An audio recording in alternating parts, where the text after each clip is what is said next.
Hai, assalamualaikum warahmatullahi wabarakatuh. Di video kali ini kita akan melanjutkan mempelajari materi administrasi umum kelas 10, kompetensi dasar memahami administrasi. Pada materi kali ini kita akan membahas yang pertama manfaat administrasi, yang kedua perkembangan administrasi, ketiga jenis-jenis administrasi, dan yang keempat pengelompokan administrasi. Pembahasan kita yang pertama adalah manfaat administrasi. Administrasi memiliki manfaat bagi organisasi, perusahaan, bahkan negara yang menjalankannya dengan baik. Ada pendapat yang mengatakan administrasi adalah ujung tombak kemajuan sebuah organisasi. Dengan administrasi yang baik, kita bisa mengetahui pula tata kelola organisasi berjalan lancar atau tidak. Manfaat administrasi bagi dunia bisnis yaitu yang pertama adalah mengetahui seberapa besar laba perusahaan. Dengan melakukan administrasi, Anda dapat lebih memastikan seberapa besar keuntungan yang Anda peroleh, tidak dengan cara mengira-ngira. Setiap catatan penjualan dan pembelian adalah bukti dan data yang jelas. Yang kedua, menghindari dari resiko kerugian. Dengan melakukan administrasi, setidaknya Anda tidak akan lupa dan salah dalam menetapkan suatu harga penjualan. Hal ini untuk menghindari resiko bila tidak menyimpan catatan pembelian dan nota-nota pembelian. Yang ketiga, data bagi pengembangan bisnis. Bila bisnis Anda telah menerapkan administrasi dengan baik, maka Anda dapat dengan mudah membandingkan besarnya penjualan setiap bulan atau setiap tahun, dan Anda dapat dengan mudah mengukur seberapa besar persentase pertumbuhan bisnis Anda. Mungkin Anda akan mulai mencoba melakukan penambahan modal agar bisnis Anda semakin berkembang. Dan dengan administrasi yang baik, kita akan mendapatkan data untuk menarik investor. Manfaat administrasi selanjutnya adalah administrasi di bidang pendidikan. Sebagai seorang siswa, kalian pasti akan merasakan dampak administrasi yang baik di sekolah. Kita akan bahas satu persatu manfaat administrasi di bidang pendidikan.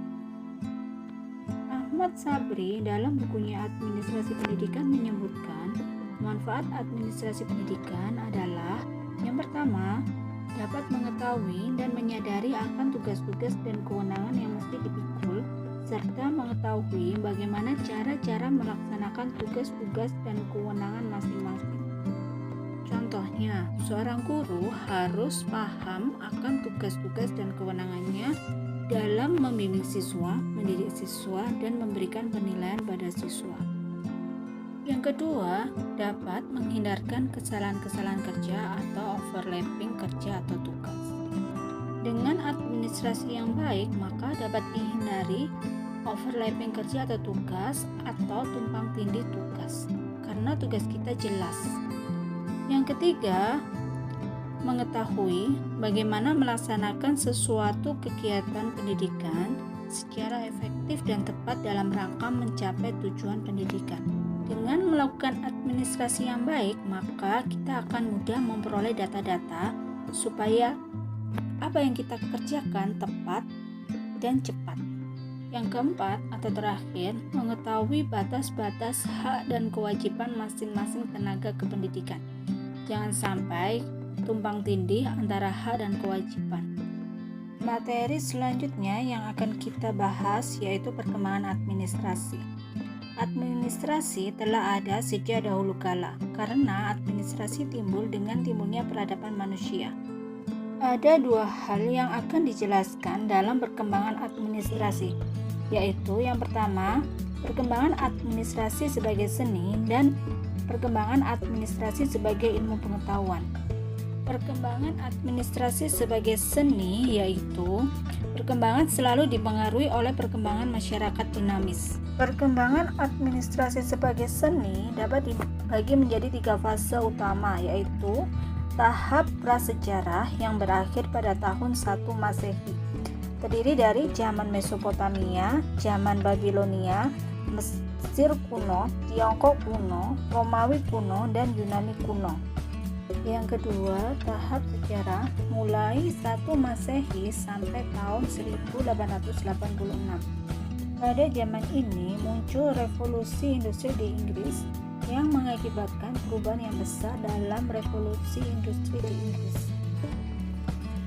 Yang ketiga, zaman modern. Pada zaman ini, administrasi mulai dikenal sebagai ilmu.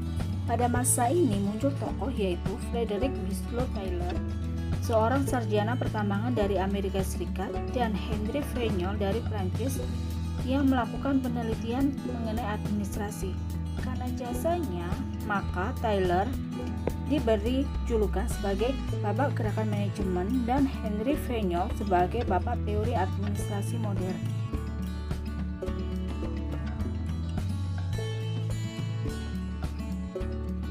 Selanjutnya, kita akan membahas perkembangan administrasi sebagai ilmu. Ilmu pengetahuan dapat didefinisikan sebagai suatu objek ilmiah yang memiliki sekelompok prinsip, dalil, dan rumus yang melalui percobaan-percobaan yang sistematis dilakukan berulang kali telah diuji kebenarannya. Prinsip-prinsip, dalil-dalil, dan rumus-rumus dapat diajarkan dan dipelajari. Dari segi perkembangan ilmu administrasi sejak lahir hingga sekarang, ilmu administrasi telah mencapai 4 tahap, yaitu yang pertama, tahap survival terjadi pada tahun 1886 sampai 1930. Pada tahap ini dimulai peletakan dasar-dasar administrasi oleh Taylor dan Henry Fayol, sehingga disebut sebagai tahun lahirnya ilmu pengetahuan. Kemudian, para sarjana mulai memperjuangkan supaya pengetahuan administrasi sebagai ilmu yang mandiri atau sebagai salah satu tertib ilmu. Yang kedua, tahap konsolidasi dan penyempurnaan pada tahun 1930 sampai 1945. Pada tahap ini terjadi penyempurnaan teori-teori sehingga kebenarannya tidak dapat dibantah lagi. Dalam jangka waktu ini pula lah gelar-gelar kesarjanaan dalam ilmu administrasi negara dan niaga mulai banyak diberikan oleh lembaga pendidikan tinggi. Misalnya untuk gelar sarjana ekonomi diberi gelar SE. Yang ketiga, tahap human relation terjadi pada tahun 1945 sampai 1959. Dalam masa ini, para sarjana administrasi mulai memperhatikan segi manusiawi dan menyelidiki segala hubungan dari semua orang dalam kegiatan kerjasama, baik hubungan yang bersifat resmi maupun yang tidak resmi. Yang keempat, tahap behavioralisme. Pada tahap ini, fokus perhatiannya bukan hanya pada hubungan manusia, tetapi sudah maju kepada tindakan-tindakan dan perilaku orang dalam kehidupan berorganisasi.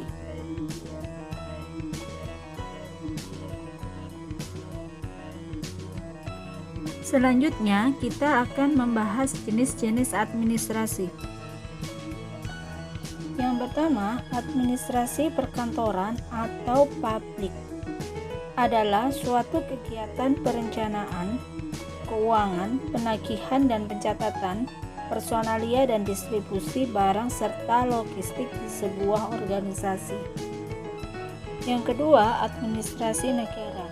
Administrasi negara merupakan suatu ilmu sosial yang mempelajari 3 elemen penting kehidupan bernegara yang meliputi lembaga legislatif, yudikatif, dan eksekutif, serta hal-hal yang berkaitan dengan publik yang meliputi kebijakan publik, tujuan negara, dan etika yang mengatur penyelenggaraan negara. Yang ketiga, administrasi niaga. Administrasi niaga merupakan administrasi yang mengejar tercapainya tujuan-tujuan yang bersifat keniagaan. Yang keempat adalah administrasi pembangunan. Administrasi pembangunan merupakan proses pengendalian usaha atau administrasi oleh negara atau pemerintah untuk merealisasikan pertumbuhan yang direncanakan ke arah suatu keadaan yang dianggap lebih baik dan kemajuan di dalam berbagai aspek kehidupan. Yang kelima, administrasi kependudukan.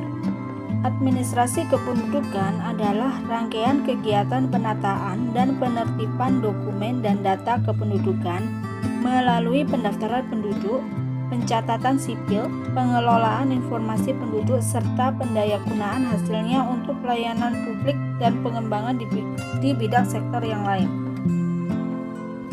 Yang keenam adalah administrasi keuangan. Administrasi keuangan adalah pengelolaan yang meliputi segala aktivitas yang berkaitan dengan keuangan dan pencapaian tujuan sebuah organisasi perusahaan. Yang ketujuh adalah administrasi pendidikan. Administrasi pendidikan merupakan proses keseluruhan dan kegiatan-kegiatan bersama yang harus dilakukan oleh semua pihak yang ada sangkut pautnya dengan tugas pendidikan. Berikutnya kita akan membahas tentang pengelompokan administrasi. Pengelompokan yang pertama yaitu pengelompokan yang bersifat umum, yang kedua pengelompokan di bidang pembangunan, ketiga pengelompokan yang bersifat sektoral, yang keempat pengelompokan layanan administratif. Sekian video pembelajaran kali ini, semoga bermanfaat dan terima kasih.